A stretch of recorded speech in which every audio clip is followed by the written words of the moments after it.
O Evangelho como me foi revelado por Maria Valtorta, capítulo 41.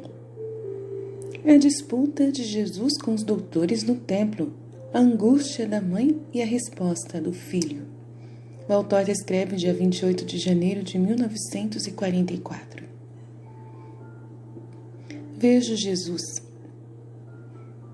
Já é um adolescente. Está vestido com uma túnica muito branca que me parece de linho, comprida até os pés. Sobre ele está posto um manto retangular vermelho claro. Jesus está com a cabeça descoberta, os longos cabelos descendo até a metade das orelhas, e mais escuros do que quando vi menino. É um rapaz robusto, muito alto para a sua idade, e que, como o seu rosto está mostrando, é ainda a de um jovem. Ele olha para mim, sorri, estendendo-me as mãos. É, porém, o seu um sorriso parecido com aquele que nele vejo quando, já homem feito, doce e um tanto sério. Ele está sorrindo. Por enquanto não vejo outra pessoa. Está encostado a um muro que fica acima de uma estradinha cheia de altos e baixos, pedras e com uma cavidade no centro, por onde certamente se forma um córrego no tempo da chuva, mas agora ela está seca, porque o dia está claro.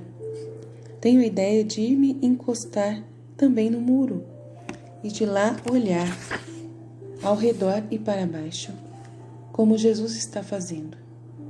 Estou vendo um aglomerado de casas. É um aglomerado desordenado. As casas são umas altas, outras baixas, e foram construídas sem a preocupação de fazê-las num mesmo alinhamento. Fazendo uma comparação muito simples, mas com muita semelhança, parece um punhado de pedras brancas jogadas sobre um terreno escuro. As ruas e vielas são como veias, no meio daquela brancura. Aqui e ali, algumas árvores estendem suas copas sobre os muros. Muitas delas estão em flor e muitas também já estão cobertas de folhas novas. Deve ser primavera. À esquerda, para quem olhar de onde estou, há um grande aglomerado disposto de 3 ordens de terraços repletos de construções e torres, pátios e séries de pórticos. No centro se ergue uma construção mais alta, majestosa, com cúpulas redondas que brilham ao sol, como se estivessem cobertas de metal, cobre ou ouro. O conjunto é cercado por uma muralha guarnecida de ameias na forma de um M, como uma fortaleza. Uma das torres é mais alta do que as outras e está construída no fim de uma rua estreita e um declive, dominando aquele grande aglomerado. Parece uma sentinela atenta. Jesus olha fixamente para aquele lugar. Depois volta à sua posição anterior. Apoia as costas ao muro como estava, olhando para um pequeno monte na frente do aglomerado. O pequeno monte está tomado pelas casas de alto a baixo. Vejo que ali termina uma rua como um arco, além do qual só há uma rua calçada com pedras quadrangulares, irregulares e desconexas. Não são muito grandes. Não são as pedras como das estradas consulares romanas, mas parecem as clássicas pedras das ruas de viarejo. Não sei se ainda existem aquelas pedras, colocadas sem nenhuma ligação entre si. É uma estrada ruim. O rosto de Jesus fica tão sério que eu me ponho a procurar sobre aquele pequeno monte a causa de sua melancolia, mas não encontro nada de especial. Vejo somente o monte despido de tudo e basta. Enquanto isto, perco de vista Jesus, pois quando me viro, ele já não está mais ali. Com esta visão, eu adormeço. Quando acordo, com a lembrança daquela visão no coração, tendo recobrado um pouco de forças e a paz, porque todos estão dormindo, me encontro em um lugar que eu nunca tinha visto antes. Nele há pátios e fontes, séries de pórticos e casas, ou melhor, pavilhões, pois tem uma características de pavilhões pavilhões do que casas.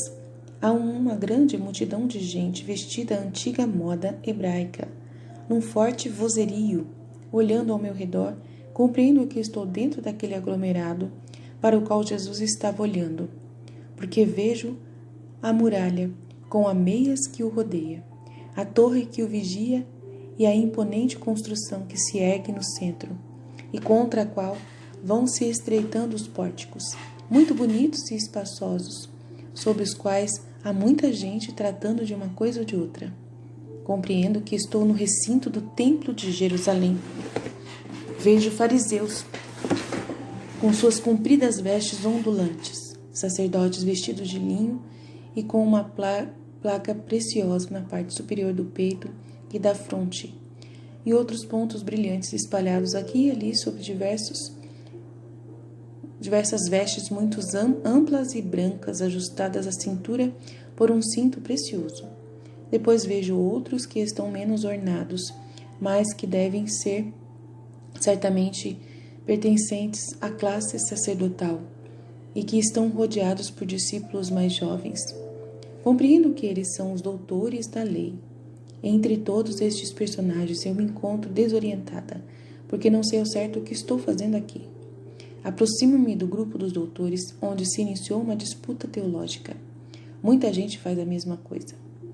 Entre os doutores há um grupo chefiado por um homem chamado Gamaliel e por um outro velho e quase cego que defende Gamaliel na disputa. Este que ouço ser chamado de Hilel,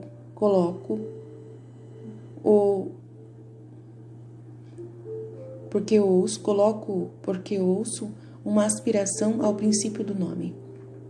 Parece-me ser mestre ou parente de Gamaliel, porque este o trata com confiança e respeito ao mesmo tempo. O grupo de Gamaliel tem vistas mais largas, enquanto que o outro grupo, mais numeroso, é dirigido por um homem que se chama Shammai, dotado daquela intransigência cheia de ódio retrógrado, do qual o Evangelho tão bem nos mostra. Gamaliel, rodeado por um grupo numeroso de discípulos, fala da vinda do Messias e, apoiando-se na profecia de Daniel, sustenta que o Messias já deve ter nascido, porque já há cerca de 10 anos que as 70 semanas profetizadas se completaram, desde que saiu o decreto da reconstrução do templo.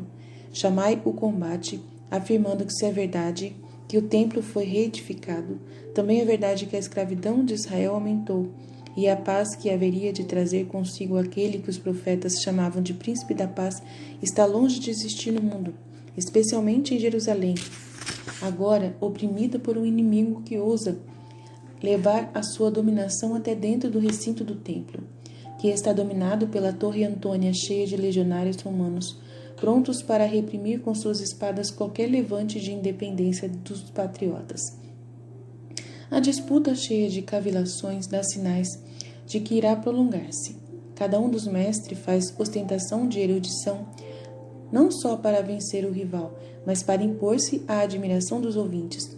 Esta intenção é evidente. Do numeroso grupo dos fiéis, ouve-se sair a voz jovem de um rapazinho. Gamaliel está certo. Então começa um movimento no meio da multidão e do grupo dos autores.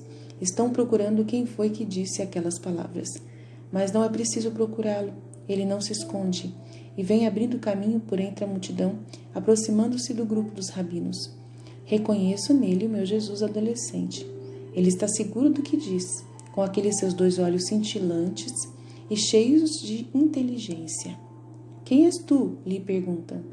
Sou um filho de Israel que vim cumprir o que ordena a lei. Esta resposta audaz e firme agrada e provoca sorrisos de aprovação e benevolência. Interessam-se pelo pequeno israelita. Como te chamas? Jesus de Nazaré. A benevolência diminui no grupo de Shammai, mas Gamaliel, mais benigno, prossegue no diálogo com Hileu. Aliás, é Gamaliel que com deferência diz ao velho: pergunta ao rapazinho alguma coisa. Em que ele se baseia na tua segurança? Pergunta Hileu. Vou pôr os nomes antes das respostas, para abreviar e tornar-se mais claro. Jesus disse: na profecia, que não pode errar quanto à época e quanto aos sinais que a acompanham, Quando chega o momento da verificação, é uma verdade que César nos está dominando. Mas o mundo estava tão em paz e a Palestina em tão grande calma, como quando se cumpriram as 70 semanas, que foi possível a César ordenar que se fizesse um recenseamento em seus domínios. Ele não teria podido fazer se houvesse guerra no Império ou levantes na Palestina. Como aquele tempo se cumpriu, assim também está se cumprindo outro tempo de 62 semanas mais uma, desde a realização do templo, para que o Messias seja ungido e se confirme a continuação da profecia para o povo que não o quis. Podeis ter dúvidas? Não vos lembrais que a estrela foi vista pelos sábios no Oriente e foi parar justamente no céu de Belém de Judá? E as profecias e as visões, desde Jacó e após ele, indicam aquele lugar como destinado a acolher o nascimento do Messias, filho de Jacó, através de Davi, que era de Belém? Não vos lembrais de Balaão? Uma estrela nascerá de Jacó. Os sábios do Oriente, cuja pureza e fé tornavam-se abertos a seus olhos e ouvidos, viram a estrela e entenderam o seu nome, Messias, e vieram adorar a luz que desceu ao mundo. Chamai com um olhar rancoroso. Diz: Tu dizes que o Messias nasceu no tempo da estrela em Belém, Éfrata? Jesus diz: Eu digo. Chamai, então ele não existe mais. Não sabes, rapaz, que Herodes fez matar todos os meninos de 1 dia até 2 anos de idade em Belém e nos arredores? Tu que és tão sábio na Escritura deve saber também disso. Um grito se ouviu no alto. É Raquel que está chorando os seus filhos, os vales e as colinas de Belém que recolheram o pranto de Raquel, que estava morrendo. Ficaram cheios de pranto, e as mães choraram também sobre seus filhos que foram mortos. Jesus disse: Estás enganado, velho. O pranto de Raquel se transformou em Hosana, porque lá onde ela deu à luz o filho de sua dor, a nova Raquel deu ao mundo Benjamim do Pai Celeste, o filho de sua destra, aquele que está destinado a reunir o povo de Deus sob o seu cetro e livrá-lo da tremenda escravidão. Chamai como se ele foi morto? Jesus: Não leste a respeito de Elias? Ele foi arrebatado no carro de fogo, e não poderá o Senhor Deus ter salvo o seu Emanuel para que fosse o Messias do seu povo? Ele que abriu o mar diante de Moisés, para que Israel passasse a pé seco para sua terra, não terá podido mandar os seus anjos para salvarem o seu filho, o seu Cristo, da ferocidade do homem? Em verdade eu vos digo, o Cristo vive e está entre nós, e quando chegar a sua hora, ele se manifestará em seu poder. Jesus, ao dizer essas palavras que eu sublinho, tem na voz um som que enche o espaço. Os seus olhos cintilam mais ainda, e com um gesto de império e de promessa, ele estende o braço e a mão direita e os abaixa, como fazendo um juramento. É um rapazinho, mas está solene como um homem. E Léo diz: Rapazinho, quem te ensinou estas palavras? Jesus disse: O Espírito de Deus. Eu não tenho mestre humano. Esta é a palavra do Senhor que vos está falando através de meus lábios. E Léo diz: Vem cá entre nós, para que eu te possa ver de perto, ó mocinho. E a minha esperança se revive ao contato da tua fé, e a minha alma se ilumine ao sol da tua. E Jesus vai, de fato, sentar-se em um banco alto entre Gamaliel e Léo, e lhes são levados uns rolos para que os leia e explique. É um exame em plena regra. A multidão se aglomera e escuta. A voz juvenil de Jesus lê: Consola-te, ó meu povo, falai ao coração de Jerusalém. Consolai-a, porque a sua escravidão se acabou. Voz do que grita no deserto: Preparai os caminhos do Senhor. Então aparecerá a glória do Senhor. Chamais disse: Estás vendo, Nazareno? Aqui se fala de escravidão que nunca se acaba. De escravidão que se acaba. Nunca fomos escravos como somos agora. Aqui se fala de um precursor. Onde está ele? Tu estás delirando. Jesus disse: Eu te digo que a ti mais do que a outros está feito o convite do precursor, a ti e aos teus semelhantes. De outra maneira não verás a glória do Senhor, nem compreenderás a palavra de Deus, porque as baixezas, as soberbas, as duplicidades serão para ti um obstáculo para veres e ouvires. Chamai diz: Falai assim a um mestre? Jesus: Assim falo e assim falarei até a morte, porque acima do que me é útil está o interesse do Senhor e o amor à verdade, da qual sou filho. E te digo ainda, ó Rabi, que a escravidão de que fala o profeta e da qual eu falo não é aquela que pensas, como a realeza não será aquela que pensas. Mas sim é pelo mérito do Messias que o homem se tornará livre da escravidão do mal que o separa de Deus e o sinal do Cristo estará sobre os espíritos, livres de todo julgo e feitos súditos do reino eterno. Todas as nações curvarão suas cabeças, ó estirpe de Davi, diante do rebento nascido de ti, e se tornou árvore que cobre toda a terra e se levanta até o céu. E no céu e na terra toda boca louvará o seu nome e dobrará o joelho diante do ungido de Deus, do príncipe da paz, do chefe, daquele que se dará a si mesmo para a delícia das almas cansadas, saciará a alma faminta, do santo que fará uma aliança entre a terra e o céu, não como aquela aliança feita com os pais de Israel, quando Deus os tirou do Egito, tratando-os ainda como escravos, mas imprimindo a paternidade celeste no espírito dos homens por meio da graça novamente infundida pelos méritos do Redentor, pelo qual todos os homens conhecerão o Senhor e o santuário de Deus não será mais derrubado e destruído. Shammai disse: não fiques blasfemando, mocinho. Lembra-te de Daniel. Ele diz que depois da morte de Cristo o templo e a cidade serão destruídos por um povo e por um chefe que virá. E tu estás dizendo que o santuário de Deus não será mais derrubado? Respeita os profetas. Jesus disse: em verdade eu te digo que aqui está alguém que é mais do que os profetas, e tu não o conheces, e não o conhecerás, porque te falta a vontade. E te digo que tudo o que eu disse é verdade. Não conhecerá mais a morte o verdadeiro santuário, mas como o seu santificador ressurgirá para a vida eterna e no fim dos dias do mundo viverá no céu. E Léo escuta Javenzinho Ageu diz: virá o desejado dos povos, grande será então a glória desta casa, maior do que a que coube a primeira. E será ele se referindo ao santuário de que tu falas? Sim, mestre, Jesus disse. Quer dizer isso. A tua retidão te lva para a luz. E eu te digo, quando o sacrifício do Cristo se consumar, terás paz, porque és um israelita sem malícia. Gamaliel diz: diz-me, Jesus, a paz de que falam os profetas, como poderá ser esperada se o povo virá a destruição pela guerra? A este povo virá a destruição pela guerra? Fala e dá a luz a mim também. Jesus disse: não te lembras, mestre, o que foi que disseram aqueles que estiveram presentes na noite do nascimento do Cristo? Não te lembras de que os exércitos celestiais cantavam paz aos homens de boa vontade? Mas este povo não tem boa vontade e não terá paz. Ele desconhecerá o seu rei, o justo, o Salvador, porque espera que seja um rei de poder humano, enquanto que ele é rei de poder de espírito, rei do espírito. Este povo não o amará, porque o Cristo pregará o que este povo não quer, não se agrada.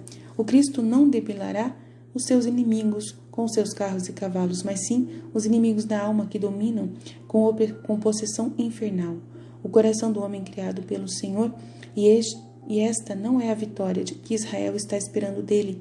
Ele virá a Jerusalém, o teu rei, cavalgando numa jumenta e um jumentinho, ou seja, os justos de Israel e os gentios. Mas o jumentinho, eu vou-lo digo, será mais fiel a ele, e o seguirá precedendo a jumenta, e crescerá no caminho da verdade e da vida. Israel, pela sua má vontade, perderá a paz e sofrerá em si, através dos séculos, aquilo que fizer sofrer ao seu rei, depois de tê-lo reduzido a rei das dores de que fala Isaías. Shammai disse: tua boca, ao mesmo tempo, cheiro de leite e de blasfêmia, Nazareno. Responde-me, e onde está o precursor? Quando o teremos? Jesus: ele já está aqui, não diz Malaquias? Eis que eu mando o meu anjo a preparar o caminho diante de mim, e logo virá ao seu templo o dominador por vós procurado e o anjo do testamento por vós desejado. Portanto, o precursor virá imediatamente antes de Cristo. Ele já está aqui como Cristo está. Se passassem anos entre aquele que prepara os caminhos do Senhor e o Cristo, todos os caminhos se tornariam cheios de entulhos e obstáculos. Deus sabe disso e predispõe que o precursor venha uma hora só antes do Messias, do seu mestre. Quando virdes o precursor, podereis dizer: a missão do Cristo começou.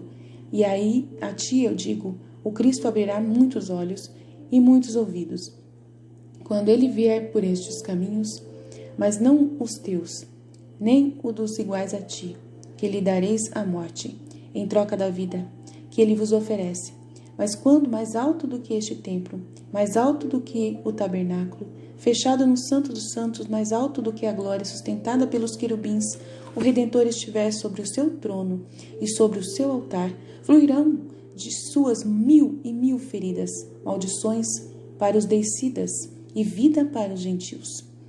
Porque ele é um mestre, que disso não sabes, não é, eu repito, rei de um reino humano, mas de um reino espiritual. Porque ele, ó mestre, que disso não sabes, não é, eu repito, rei de um reino humano, mas de um reino espiritual, e os seus súditos serão somente aqueles que, por seu amor, souberem regenerar-se no espírito, e como Jonas, depois de terem nascido, renascerem em outras praias, as de Deus, através da geração espiritual que virá por Cristo, o qual dará à humanidade a verdadeira vida. Chamai e seus acólitos, disse, este Nazareno é Satanás. E Léo e os seus, não, esse jovem é profeta de Deus, fica comigo, menino.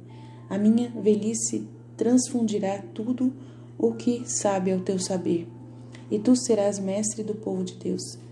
Jesus disse, em verdade te digo, que se muitos fossem como tu és, viria a salvação para Israel. Mas a minha hora ainda não chegou. A mim falam as vozes do céu e na solidão. Eu as devo acolher enquanto não chegar a minha hora. Então, com os lábios e com o sangue falarei a Jerusalém. E minha sorte será a dos profetas que foram apedrejados e mortos por esta cidade. Mas acima do meu ser está o Senhor Deus, ao qual eu submeto a mim mesmo, como servo fiel, para que ele faça de mim o escabelo à sua glória, na esperança de que ele faça do mundo o escabelo aos pés de Cristo. Esperai-me, a mim na minha hora. Estas pedras ouvirão de novo a minha voz, e tremerão a minha última palavra.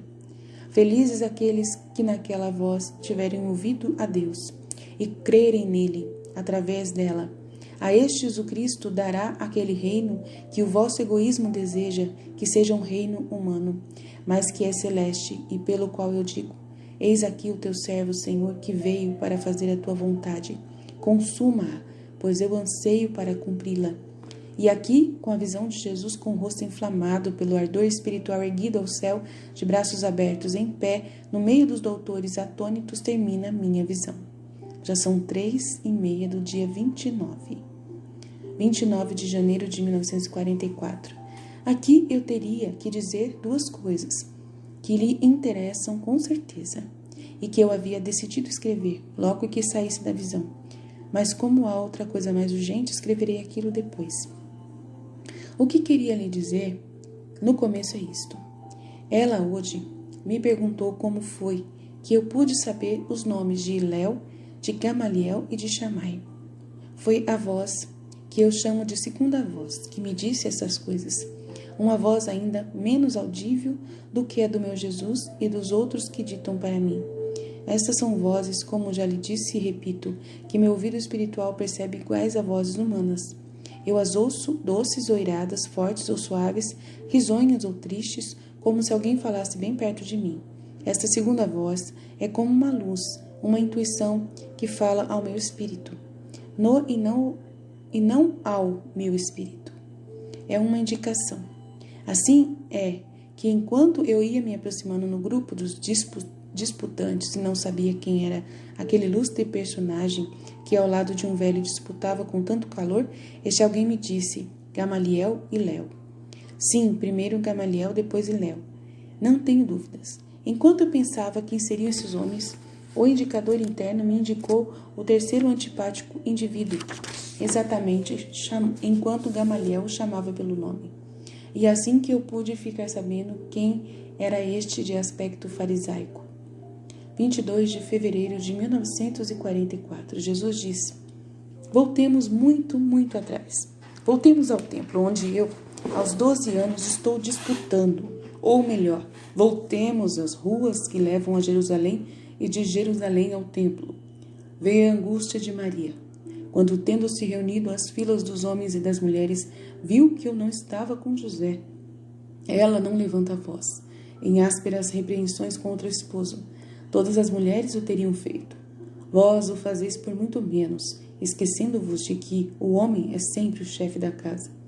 Mas a dor que transparece no rosto de Maria magoa José, mais do que qualquer repreensão. Maria não se abandona às cenas dramáticas. Vós por muito menos o fazeis, pois gostais de ser notadas e feitas alvos de compaixão.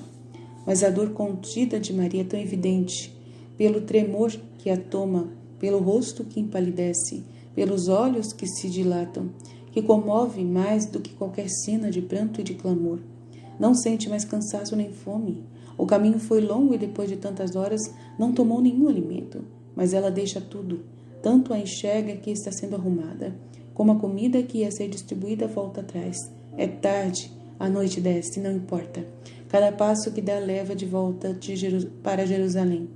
Faz parar as caravanas e os peregrinos. Pergunta a todos, José a segue e a ajuda um dia de caminho voltando e depois uma penosa busca pela cidade. Onde poderá estar o seu Jesus? E Deus permite que ela não saiba. Durante tantas horas, onde é que devia ir me procurar? Procurar o menino no templo seria uma coisa sem sentido? Que teria o menino ido fazer no templo? No máximo, teria se perdido na cidade se tivesse voltado para dentro do templo, levado pelos seus pequenos passos. Sua voz cheirosa teria chamado pela mãe, atraindo a atenção dos adultos, dos sacerdotes, os quais teriam providenciado para que se procurassem os pais dele, por meio de avisos colocados nas portas. Mas não havia nenhum aviso. Ninguém na cidade sabia desse menino bonito, loiro, robusto? Mas há tantos assim, era muito pouco para se poder dizer eu vi, estava em tal ou em tal lugar. 3 dias depois, símbolo de outros 3 dias de futura angústia, eis que Maria exausta penetra no templo, percorre os pátios e os vestíbulos nada. Corre a pobre mãe no rumo de onde lhe pareceu ouvir uma voz de menino. E até os cordeiros que estão balindo lhe parecem um pranto do filho que está procurando. Mas Jesus não está chorando, ele está ensinando. Neste momento, Maria ouve do outro lado de uma barreira de pessoas a querida voz que diz: estas pedras tremerão. Ela tenta atravessar a multidão e só o consegue depois de muito esforço. Aqui está o filho de braços abertos, em pé entre os doutores. Maria é a virgem prudente, mas desta vez a angústia venceu a sua reserva. É como um dique que enfrenta o que vier. Ela corre até o filho e o abraça, levantando-o do banco, pondo-o no chão e exclama: Oh, por que nos fizeste isto? Há 3 dias que estamos à tua procura. Tua mãe está para morrer de dor, filho. Teu pai está exausto de cansaço. Por que, Jesus? Não se pergunta os porquês. E quem sabe os porquês do seu modo de agir? Aos chamados não se pergunta por quê. Deixam tudo para seguir a voz de Deus. Eu era sabedoria e sabia. Eu fui chamado para uma missão e a estava cumprindo. Acima do pai e da mãe da terra está Deus, o Pai divino. Os seus interesses superam os nossos e seus afetos são superiores a qualquer outro. Eu digo isso à minha mãe. Termino o ensinamento aos doutores com o ensinamento a Maria, rainha dos doutores, e ela nunca mais esqueceu isso. O sol voltou ao seu coração quando me tomou pela mão humilde e obediente, mas as minhas palavras também ficaram em seu coração. Muito sol e muitas nuvens passaram pelo céu durante aqueles 21 anos em que eu estarei ainda sobre a terra. E muita alegria e muito pranto se alternará em seu coração por outros 21 anos, mas ela nunca mais me perguntará: por que, meu filho, nos fizeste isto? Aprendei, ó homens insolentes. Eu expliquei e esclareci a visão, porque tu não estás em condições de fazer mais.